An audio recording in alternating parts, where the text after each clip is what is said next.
आप heart of the town में हैं।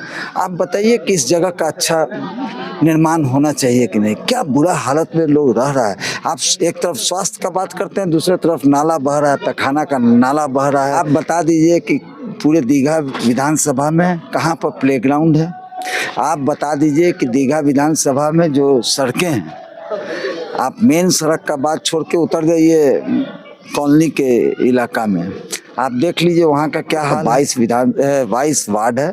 22 वार्ड में हम लोग घूमने का काम करेंगे, घर घर जाने का काम करेंगे और घर घर जाके एक बड़ा प्रोग्राम हम लोग मिलर में करें। पता नहीं आपको किस तरह से स्मार्ट सिटी का नाम कहते हैं, अगली सिटी की smart city, I don't know. हम चलिए राजधानी ही बोल लेते हैं। बिहार की जनता को बिट्टू सिंह से खूब उम्मीद है, कह रहे हैं कि बिट्टू सिंह आएगा तो हमारी समस्या का समाधान हो जाएगा। उन लोग से पूछ लीजिए, ये मेरा काम नहीं है, आप उन लोग से पूछ। दीघा विधानसभा में जो है लड़ाई दिलचस्प होने वाली है। मशहूर समाज सेवी दीघा विधानसभा के रितेश रंजन उर्फ बिट्टू भी जो है मैदान में उतर चुके हैं।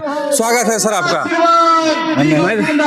ताल ठोक दिए हैं दीघा विधानसभा से। देखिए, ताल नहीं ठोके हैं। आपको एक बात बता दें, मेयर के चुनाव में 35,000 वोट हमको इसी दीघा विधानसभा से मिला था और माननीय मुख्यमंत्री के द्वारा जो काम किया गया है पटना शहर में, वो घर घर जाकर बताने का काम हम कर रहे हैं।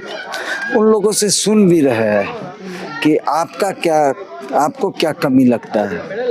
तो उसी कमी के तहत अभी हम लोग यहाँ पर आए तो देखिए, अभी वार्ड नंबर 21 का कमला नेहरू का हाल आप देख लीजिए। रिनोवेशन प्रोग्राम के तहत काम हो सकता था, बहुत बड़े पैमाने पर किया जा सकता था, जो कि नहीं हुआ। ये माननीय मुख्यमंत्री को हम अवगत कराएंगे, सरकार को अवगत कराएंगे कि ये हाल इस जगह का ये हाल है और रिनोवेशन प्रोग्राम के तहत केंद्र का भी और बिहार सरकार का भी है अंश तो देना है बिहार सरकार को भी। अगर बिहार सरकार को अगर देते, आप हार्ट ऑफ द टाउन में हैं, आप बताइए कि इस जगह का अच्छा निर्माण होना चाहिए कि नहीं। क्या बुरा हालत में लोग रह रहा है। आप एक तरफ स्वास्थ्य का बात करते हैं, दूसरी तरफ नाला बह रहा है, पैखाना का नाला बह रहा है और बहुत बुरे हाल में है। तो हमारा काम है, घर घर जा रहे हैं, लोगों को बताएंगे भी और लोग सुनेंगे भी। आपका दावा है कि दीघा विधानसभा में कोई विकास नहीं हुआ है। देखिए, हम कहाँ कहे कि कोई विकास नहीं हुआ है। विकास और किया जा सकता था। हमारा क्या कहना है, आप बता दीजिए कि पूरे दीघा विधानसभा में कहाँ पर प्लेग्राउंड है। आप बता दीजिए कि दीघा विधानसभा में जो सड़कें हैं, आप मेन सड़क का बात छोड़ के उतर जाइए कॉलोनी के इलाका में, आप देख लीजिए वहाँ का क्या हाल है। इसी तरह से आप यहाँ आए हैं, आज स्लम का बात करते हैं, इस तरह के स्लम का हाल सब जगह आप घूम के देख लीजिए, आपको समझ में आ जाएगा कि क्या हाल है। अभी हम जनता से बात कर रहे थे, यहाँ की तमाम जनता जो है वर्तमान विधायक से खफा है और कह रहे हैं कि हम बिट्टू सिंह को हिलाएंगे। देखिए, ये लोग का प्यार हरदम हम लोगों के साथ रहा है। चुनाव हम चूंकि हार गए, उससे कोई ये नहीं है। सब लोग जोर देते हैं कि ये चुनाव के लिए ये कर रहे हैं, लेकिन माननीय मुख्यमंत्री का कार्यक्रम है। आपको हमको तो जाके बताना है कि हर घर में बताएंगे हम कि क्या क्या काम किए हैं माननीय मुख्यमंत्री जी। ये तो बताएंगे ना, ये माननीय मुख्यमंत्री के द्वारा काम किया हुआ। लेकिन अगर जनता इच्छा जताती है, आपको चाहती है कि आप इस विधानसभा का प्रतिनिधित्व करें, तो चुनावी मैदान में उतरेंगे। ये तो नेतृत्व को तय करना है कि नेतृत्व क्या करती है। लेकिन हम लोगों का मानना है कि हम लोगों का जो प्लान आपको स्पष्ट बताए थे, हम लोग का 22 वार्ड है।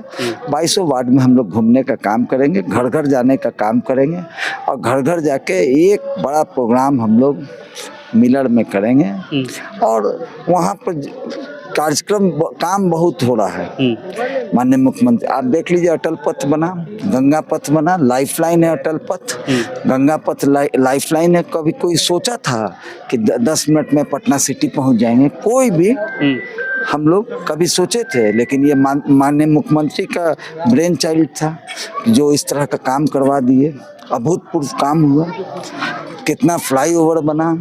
लेकिन हमारा कहना है कि सब होने के बावजूद आप बता दीजिए कि आज आप कोई भी नॉर्मल कोई आदमी ये जाता है इलाज कराने, बताइए उसको कितना दिक्कत होता है। अगर दीघा के लोगों के लिए 25 बेड ओपीडी 25 बेड दे दिया जाए आईजीएमएस में, और ओपीडी एक दीघा के लोग के लिए चिन्हित कर दिया जाए, बहुत आसान हो जाएगा।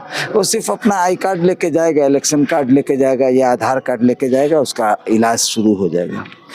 ये सब कुछ होना चाहिए था। स्मार्ट सिटी के अंदर कमला नेहरू नगर आता है और यहाँ पे पीने का पानी, नाली, ये सब की भी समस्या है। पता नहीं आपको किस तरह से स्मार्ट सिटी का नाम कहते हैं, अगली सिटी की smart city, I don't know. हम चलिए राजधानी ही बोल लेते हैं बिहार की। समझे ना, ये स्मार्ट सिटी तो नहीं, इससे अगली कुछ नहीं हो सकता है। इतना बुरा हाल, थोड़ा सा घूम के देख लीजिए। स्मार्ट तो कहीं है ही नहीं, कोई शब्द भी नहीं है स्मार्ट का।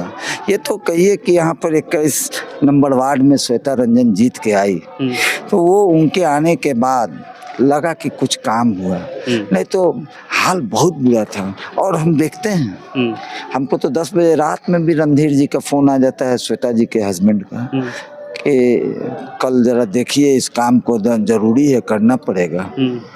10 बजे 11 बजे रात तक वो व्यक्ति लगा रहता है। इस तरह का डेडिकेशन के लोग का कमी है, होना चाहिए और बोलना भी चाहिए कि विधायक जी मेरा यह काम नहीं हुआ, लेकिन कोई सुनता नहीं है। झूठ का सौदा होता है यहाँ। जनता को बिट्टू सिंह से खूब उम्मीद है, कह रहे हैं कि बिट्टू सिंह आएगा तो हमारी समस्या का समाधान हो जाएगा। उन लोग से पूछ लीजिए, ये मेरा काम नहीं है, आप उन लोगों से पूछ लीजिए।